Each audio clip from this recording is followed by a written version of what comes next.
Hello and welcome back to Actions, the Responses to Trafficking podcast. I'm Kathryn Baldacchino, and this is a podcast where I speak to people who are working in different ways to respond to trafficking in order to help share their work with other people working in the field. This evening, I spoke to Lucy Butt and Hollin Preston, who are the co-founders and trustees of the Bramber Bakehouse. We discussed their work to support female survivors of trafficking through focusing on employability skills and baking. We spoke in December 2020. Thanks for watching this episode, and please get in touch with any feedback or further questions via @ActionsPodcast on Twitter. And please consider subscribing to this YouTube channel.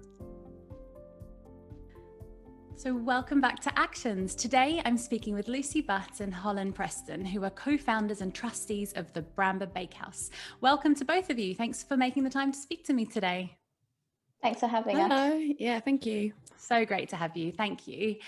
Could you tell us more about yourselves, your backgrounds, your journeys to this point, and what you do when you're not at the Bramber Bakehouse? Perhaps starting with you, Lucy? Yeah, sure. So I'm Lucy. I live in Eastbourne. I am married to Richard Butt. I have two little ones under the age of 2, which keeps me busy at the moment. And I have a full-time job at the moment in central London, which I am looking to leave and start the new venture at Bramber part-time in the new year. So I've worked in the events industry for 10 years and I'm moving on to do charity work. So that's me.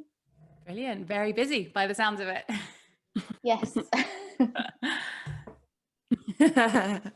And Hollin? My name's Hollin. Yeah, I'm Hollin, and I'm married to Dan. We have a daughter called Harper. And when I'm not at Bramber, I'm a secondary school teacher for my sins, which I really enjoy locally. I also live in Eastbourne. I'm originally from Romford in Essex or London, depending who you talk to. And yeah, we've been involved in Bramber now since 2014 when we started it. So yeah. Fantastic. And what is it that motivates you about this field, this sector in particular? I particularly always wanted to work with women and help them kind of understand and navigate their sense of worth and purpose. So for me, combining that with a love of baking was kind of the start of it, really. And just being able to help a lot of amazing women and just see them kind of their lives transform has been a great thing to see. So yeah, that's me. Great. So for a long time been passionate about women, particularly like women equality. Since a young age I've been involved with Girl Guiding. My mum has been a brown owl as long as I can remember, and so it was all very much about women and that kind of thing. And then I don't remember the first time I heard about trafficking or modern slavery, but I just remember being outraged for a long time. And yeah, so just kind of on that journey and then thinking this is something that I want to change. This is kind of combines two passions together, really. So yeah. Fantastic. Thank you. So let's delve more into what's clearly both of your passion. The Bramber Bakehouse, which is based in the southeast of England, is an artisan bakery working with female survivors of trafficking. For those less familiar, can you give a quick overview of the origins of the organisation? So we start. Sorry, go on, Hollin. You go. It's fine. I don't mind. So we started. Lucy and I have known each other for a while, a good few years before that we kind of formed Bramber.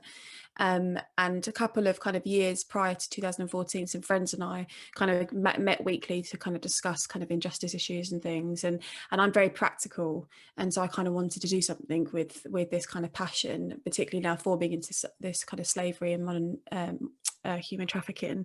And I had this kind of idea of like a cafe, and obviously being a teacher, I'm quite passionate about education, and I kind of thought we could combine those two ideas. And I mentioned it to my husband and said, I kind of want to do something where, you can train women that have come from these situations to give them jobs. And he said, you should talk to Lucy. She's had a similar idea or knows somebody that has a similar idea. So we met up and we talked about it, and I heard Lucy's vision for this bakery that would work with women and kind of regain their self-worth and that kind of area. And I just remember listening, and at the time Lucy had recently met Rich, and they were getting married, and she was moving to London, and I was thinking, oh no, that's annoying, because obviously I was in Eastbourne, I wanted to stay in Eastbourne, and I said, oh, what do you think, where do you think you're gonna do it? And she was like, oh, I really feel like it's down in Eastbourne. And I was like, yes. And so we kind of just talked about it, and I just said, oh, I've had a really similar vision, like, shall we do it together? And we went away, thought about it, and then kind of came back and said, no, I think this is a team thing. And the people that I'd been meeting with over that like kind of 18 months, 2 years prior, I said, are you up for joining in the team? And they were like, yeah. So we kind of very quickly formed this team out of friendship, and my husband was part of it, and we just kind of created just a bunch of friends going, let's just do something about this. And it just, doing it with somebody else is just brilliant. I mean, it has its challenges in ways, but I think it is just really great to do it with, particularly with friends. It's really great. So yeah. So it's been a few years from what you've just said. Yeah, this will be we're in our 6th year, going into our 7th year now. So yeah, it's been what we wanted to do is to start something kind of where we were at, and we were quite inexperienced at the time. Like, we brought a lot of skills in like marketing and organizing and education, but we weren't kind of working in the sector at the time, so that was quite a challenge for us. And to be able to bring that team together, and then we kind of went out and spoke to experts who were in the field, that was really helpful, because then they kind of helped us create a pilot scheme back in 2014 that we've then just adapted year on year, to a point now where it's kind of it's in its kind of mid stages, if you like. I wouldn't say it's completely there yet, but we know what works and what doesn't work, and we're kind of changing it next year to make sure that women can get the best out of it that they possibly can. And that must have been incredible, sort of developing an idea and then taking it to people who were already working in the sector, and clearly they really validated it because they were really obviously enthusiastic about it and wanted to also help with its fruition. Yeah, it was. I think everyone had an opinion about how we should do it, and I think at the start we had some ideas about it that we were kind of things that we weren't going to move on, and there were other things that we needed experience on. So to be able to take both of those and create something was really good. And we had a lot of support from the safe houses in the southeast in what we were doing. And once we had kind of managed to build that trust with them, and they were seeing women come to us and then go back to their accommodation and seeing the difference that made, it kind of then was a snowball effect. So yeah, we've had a lot of great support, and the women that get referred to us, a lot of them come from safe houses that use us kind of year on year for training and support. So can you tell us more about the program itself? How does it operate? What does the program look like? Yeah, so currently, and this has been happening since 2016, I think is the right, that we run 8 monthly programs across a year on a weekend. And the ladies that Lucy's mentioning that come from different safe houses around the southeast, they travel down to us. And then we have kind of 2 parts of the workshop. So the first part is the baking workshop, and for the first few months we're just kind of teaching skills. Like, I'm not a baker, so I'm really not a baker at all, so they kind of teach the basic skills, and I'm always like looking and going, oh, okay, that's how you do that.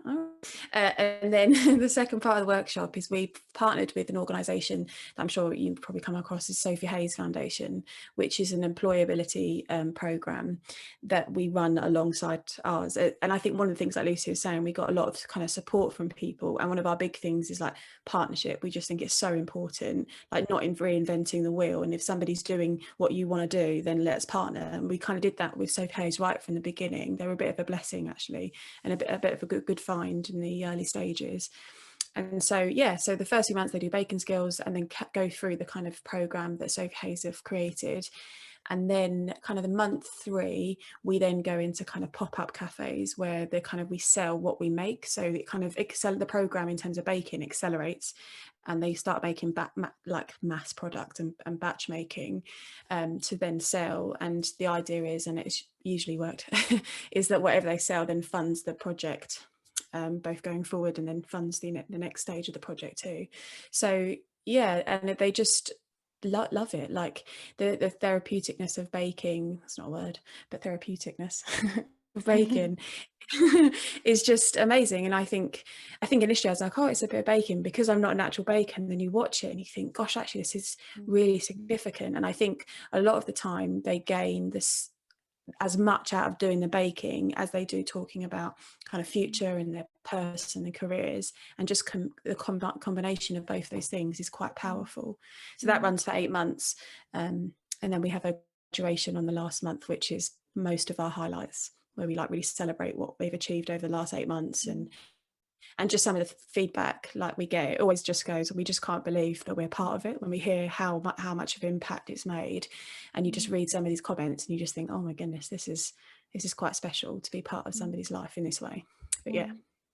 And I think what also, just to add to that, like what's been great is that, you know, you've got the great organisations that are doing the awareness and they're doing the prevention and they're doing the kind of first stage after they've been rescued from their situations of trafficking, but we're not there. That's not us. They do that really well. And for us, it's about having a space where they can come and it takes their mind off what's happened before and flips it, and they see it in a negative, in a positive way.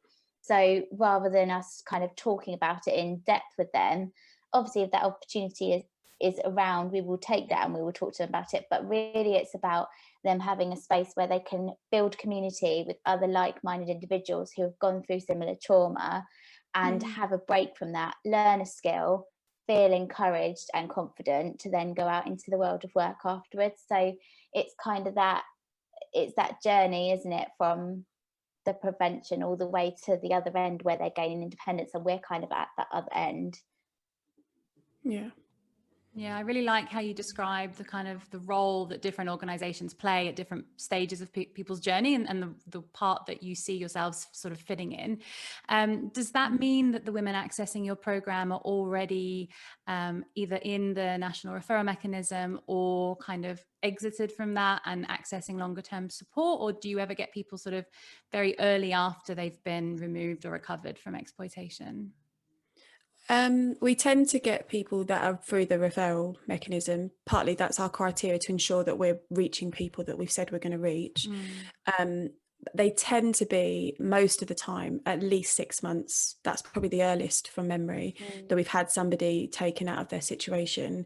And part of it is that accessibility to the course. And if somebody has either has recently come out of it, so recently, or is still really suffering acutely, the post-traumatic stress, or whatever situation they may find themselves in, if they're really suffering from that, they won't access the course, and what we're offering, they won't be able to access it, and it has a negative impact upon them, but also upon the cohesion of the group. And so we're quite specific about that in our referral, just because it needs to be a success for them. And like Lucy's saying, we're not prevention, we're not aftercare. And so it's important that we're clear on who we're helping. But yeah. And so the women that are part of the program there, it sounds, the way you've described it, they very much form a group that then sort of travels together during this 8-month program. Did you say it was every weekend for 8 months, or one weekend a month over 8 months? So at the moment we run it once a month, and that just worked at the time with our capacity, because we're all volunteers. But we have identified the need for it to be more regular, and a lot of the ladies that were coming to us said they wanted to be every week, and they would come every week. And so what we're doing next year is changing that so that it will be a 12-week course, and they'll meet once a week, so that they can just regularly see each other, build community, have like a continuous kind of thing to look forward to that's weekly, because it's very difficult when you meet once a month to build relationship with people, because you're seeing them and then it might be 4 weeks before you're seeing them again. So yeah, we just want to be able to make sure that that's just really enjoyable for them, and it's a good length of time, and then we can pack as much kind of baking and essential skills into that time as well for them. Yeah, and I think one of the things that we've like always loved is that community. That's, for us, it's kind of one of the most important aspects of the course. And so we have been very fortunate that we partnered with Waitrose for our ingredients plus lunch.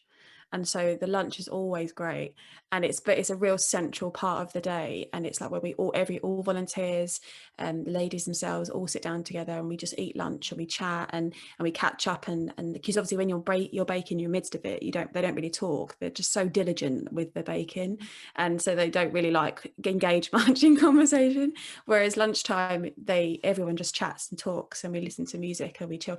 And so like it's the community aspect of it is so important, and it definitely develops as the months go on. So we're quite excited about what that could look like when it's more regular. I think it could be so much stronger. Yeah. And you adapting the program to be every weekend over 12 weeks really shows that you've heard the feedback and you're really sort of evolving the program according to the needs of the people accessing it. How have you selected the skill sets that are sort of then part of the training that people go through? Like, do people have choices about the types of things they're trained in, or the types of topics they want to pursue, or the types of things they want to do with the program once they're in it? So we have sort of two sections. So we've got the baking side of things, and that's a curriculum that we've pulled together ourselves. You'd start with your basic baking skills, and then you'd work all the way up to more kind of difficult things like bread making, perhaps kneading, that kind of thing. For the employability side of things, that is dictated by the Sophie Hayes Foundation, and that's their Day 46 program, which they've run year on year. And what we try to do there is give them a little bit more, just freedom. So although we're teaching them, the importance of self-worth and your value and what your purpose is, and trying to define that purpose, it's then how we tailor that to each individual. So we might do interview skills or CV writing with them, but that will be linked to, if they know what their profession is they want to go into, perhaps that. So they might create a plan A and a plan B, and then we'll work with them to kind of see how they can get into that in the future. So there is freedom within it, but it is also quite structured. I think that's actually important to have that structure as well. I think they appreciate that as well.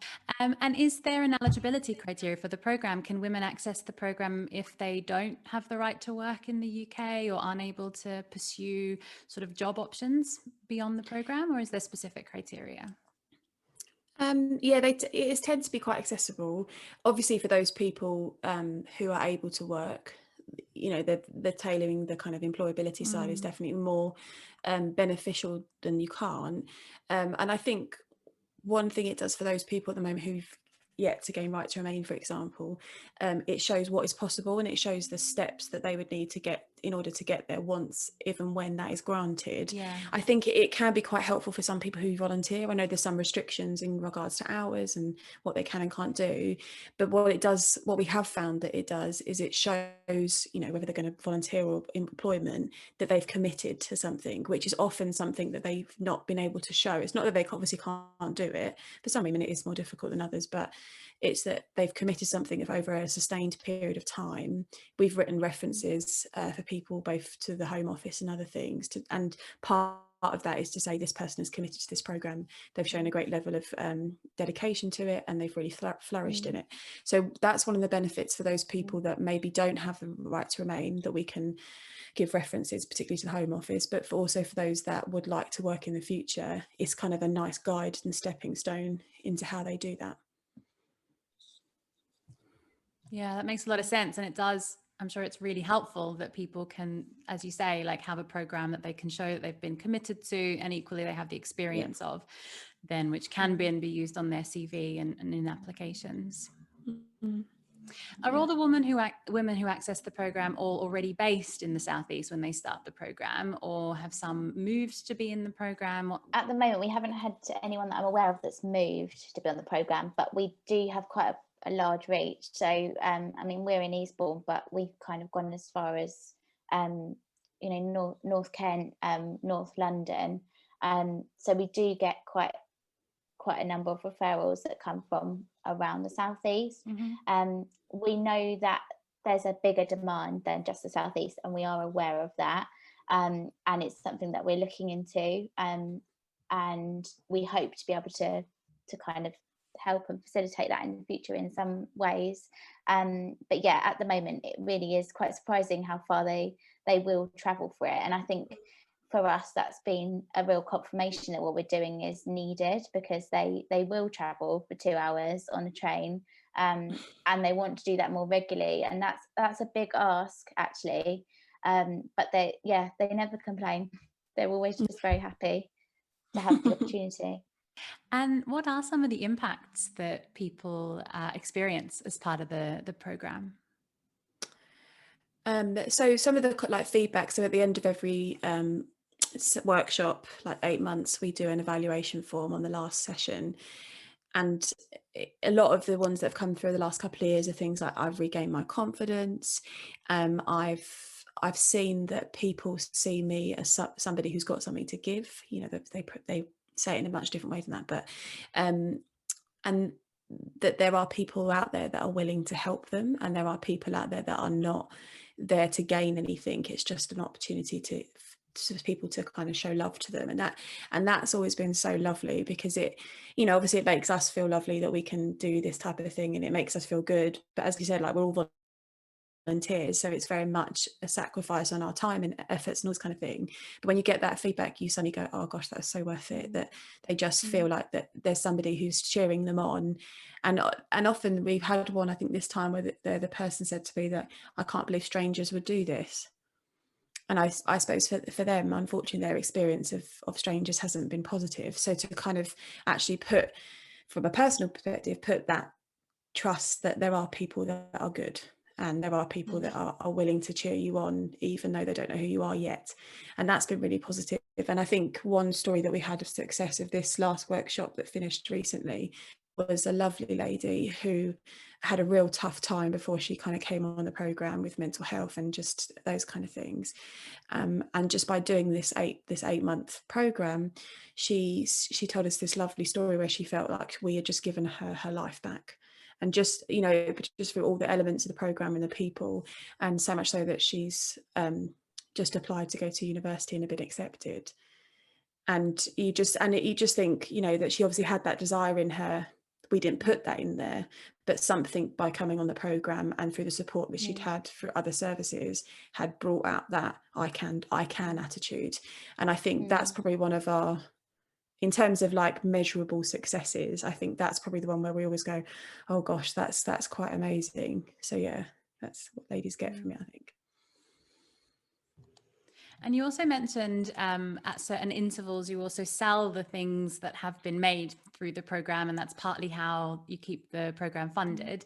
Have you noticed any potential impacts on the communities that you're engaging with as part of the program? So not only the women that are part of it, but the external communities that you're working with. I think, we definitely have. And I think the biggest thing has been raising awareness of the issue, and that is on your doorstep, because a lot of people will often, if they have no involvement or no knowledge of human trafficking at all, they'll come in and they'll have certain thoughts about it, and perhaps that women that are doing it because they've chosen to do that. And when you actually educate people about what's happened to them and why it's happened to them, their opinion suddenly changes, and you really see people's compassion come out. I think like with what we're doing, it works as a social enterprise. So we're selling baked product, and you're always going to get people that don't care about the reason, they actually just want the product. So they just, they're really keen to have a really good sausage roll. So we've got to strike that balance between the people that are really passionate about social justice and helping individuals that need help, and those that actually don't really care about that, but they just really love food. So it's being able to get that balance between the two. But then also for the people that just love food, it's actually trying to tap into their compassion. And I'm saying that like they have no compassion, but it's just not, perhaps not their, they just don't care, they just want a sausage roll. But yeah, we all no, but in all seriousness, it is actually, they're the people that you want to impact, because they're going to keep coming back if your product's good. But if you can then tie in the message of why you're doing it, then that's gold. So yeah, it has been amazing, and we've got some amazing people that fund the project as well, and just give continually to us monthly. And yeah, it's just, we're really lucky, and we've got a lot of great supporters. I think the other thing that we found as well is that people who are really kind of on the issue, because it has been more prevalent in the news and things over the last few years, so the issue is becoming more into people's minds than maybe it would have done when we first started. But the people want to help, and particularly with baking, you get a lot of people going, oh, look, I can bake, and I'm in my head going, I don't think you have to bake to be able to do this, but that's fine. And they're like, I could bake, I could give my hands. And obviously you've got so many issues with the ladies in terms of safeguarding, in particularly safeguarding, to be honest, and you have to be really cautious. But what we found is we're saying, buy our product, and that is helping, like that's helping us. And actually what it's also been able to do is kind of decipher people that we think, actually we could use your skill set, and like kind of filter the right people, because lots of people do want to help us, but what has been able to us to go, oh, that's brilliant, buy a cake, that's the way you can help us. And so it's a real practical kind of response that people do and stuff. And also just my favorite one is with this little boy, we had our cakes laid out and the mum didn't have any money. She goes, I'm so sorry, I'll bring some next time. And I said, no, it's fine, and I walked off, and the boy turned around, he's only like 3, he turned around, he just picked up a brownie and just ate it and then put it back.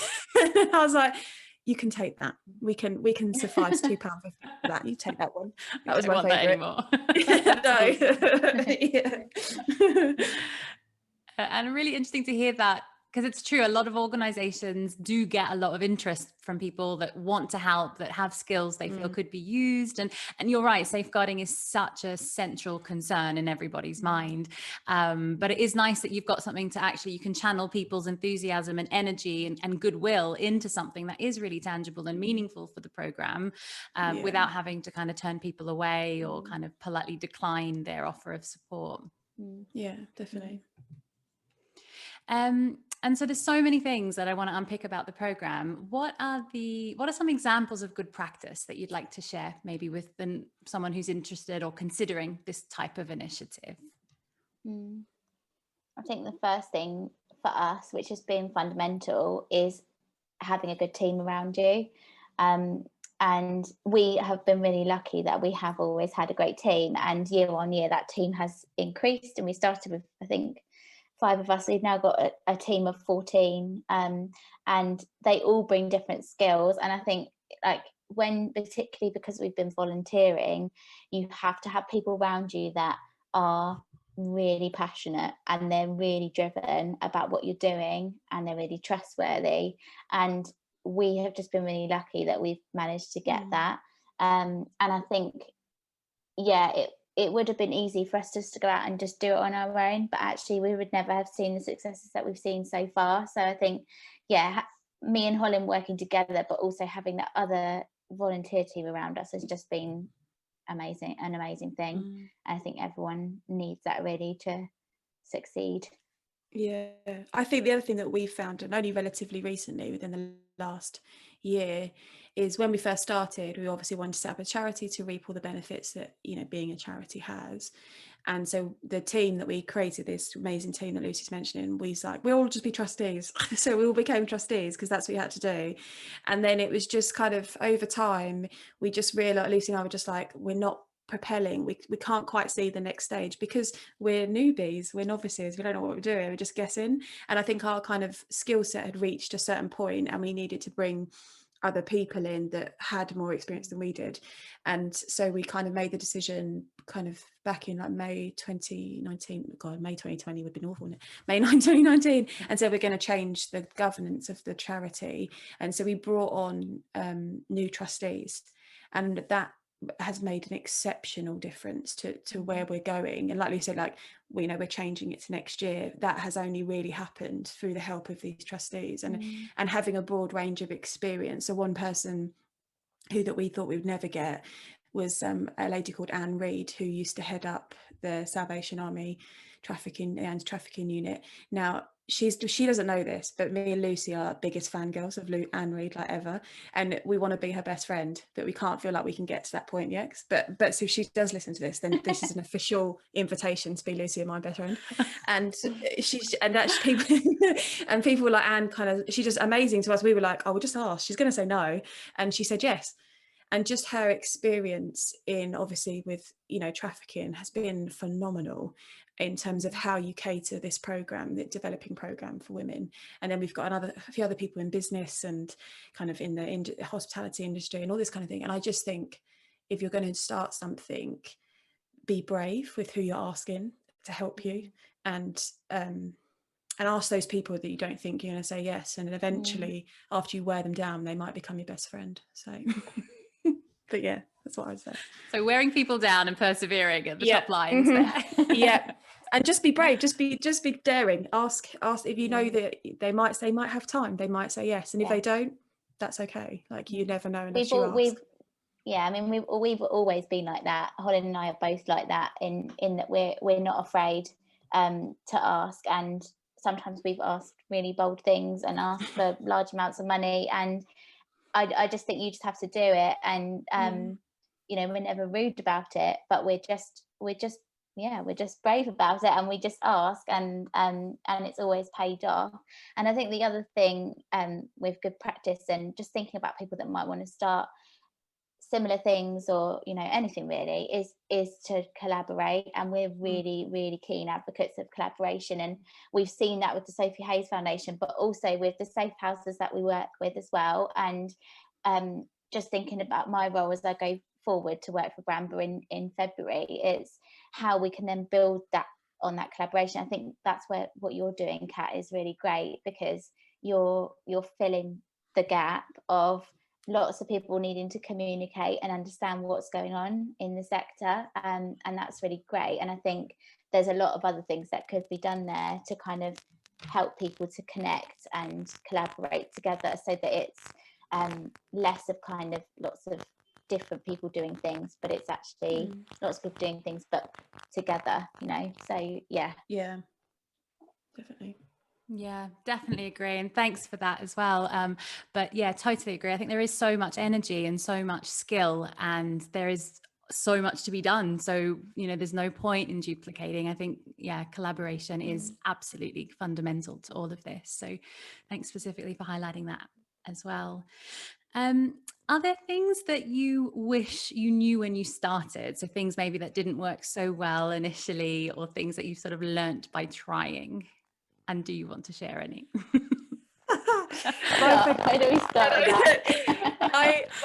My favourite one, and I don't know, there's no way of doing this. So we basically, when we at the moment, the premises we use is rented, and it's beautifully given to us for free, which is a real blessing.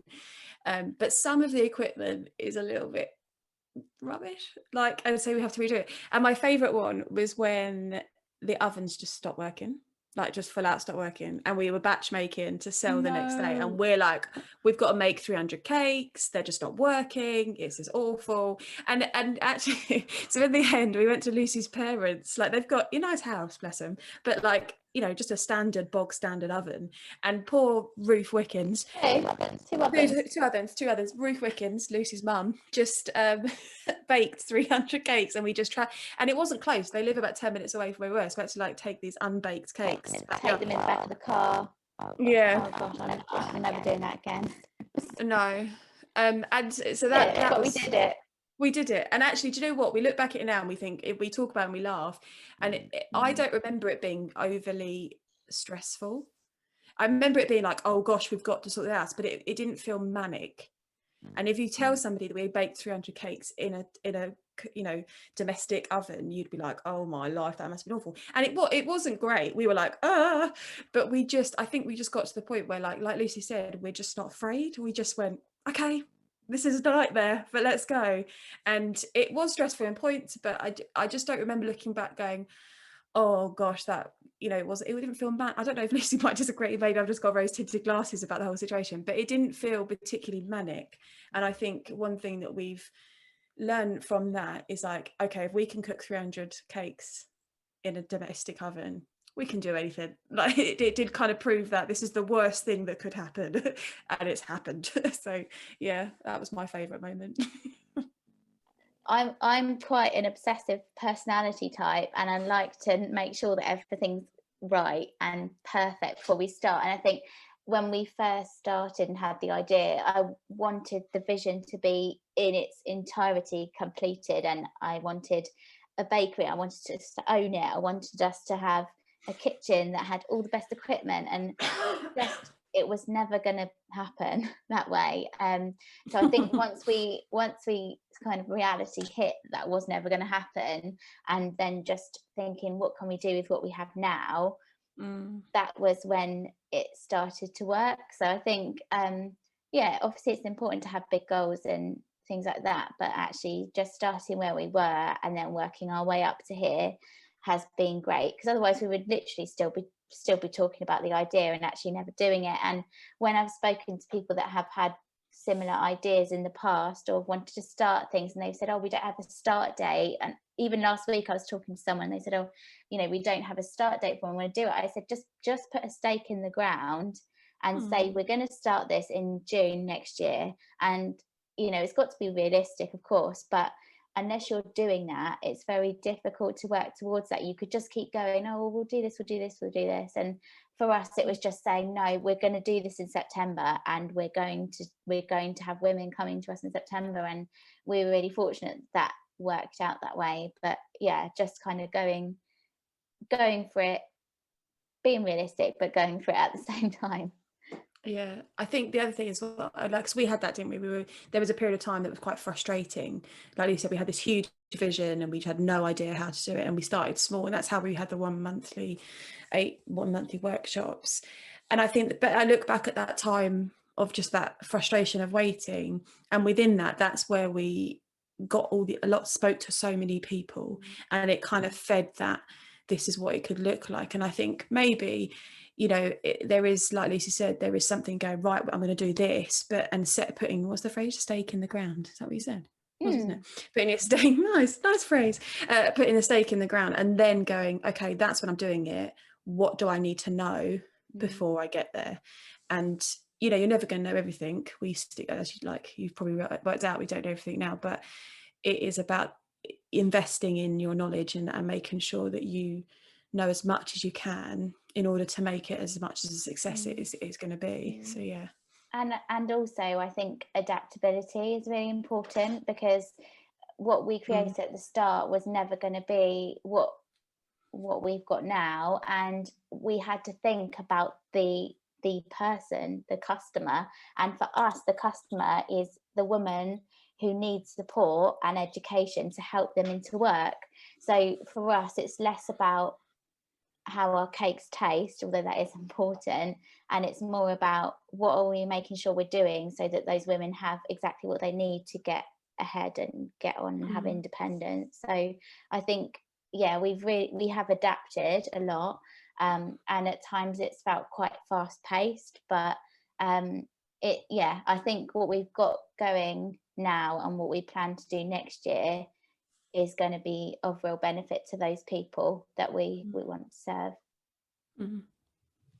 So valuable to hear you reflect on just keeping the priority and the focus of what you're doing sort of central to everything. And also I think it's so interesting to consider that, you know, lots of people have ideas, and I think there is a tendency to feel lack of confidence or unsurety about whether this is something that actually I should even be wanting to get off the ground. And I think there's something that's coming through in a lot of what you're saying about, you know, just being brave and going out and reaching out to people and starting to talk about it and developing confidence to just share it and to ask and just to put it out there, and then inevitably, as you say, then, you know, dates get set and then you can start to concretely work to something. So in terms of the referrals, I know we've touched on this already. If people are working with people, or if people themselves are wanting to apply for the program, how can one be referred in? There you go, Lucy. You want me to go? Yeah. So at the moment we have a criteria and a referral form. We work with lots of different safe houses at the moment, so we've got a database that we kind of go out to. We're always looking for new people that need our services, so it's just to get in touch with us online. So hello@bramberbakehouse.co.uk is the easiest way probably to get in touch with us. But yeah, we have a referral form, and what we ask is that the caseworker who is working with that individual refers them on their behalf, just so we've kind of got just someone who is kind of a constant contact for us to communicate with, and then we kind of follow that up sometimes with an informal interview, and then they're processed through to us. And we do actually have a first come first served basis at the moment, just because the need is great, and unfortunately we can't cater for all the ladies that are coming to us, and we want to grow that, and hopefully we will. But yeah, it's first come first serve, so we tend to kind of say July time we're opening applications for September, and then see what comes in. Brilliant, thank you.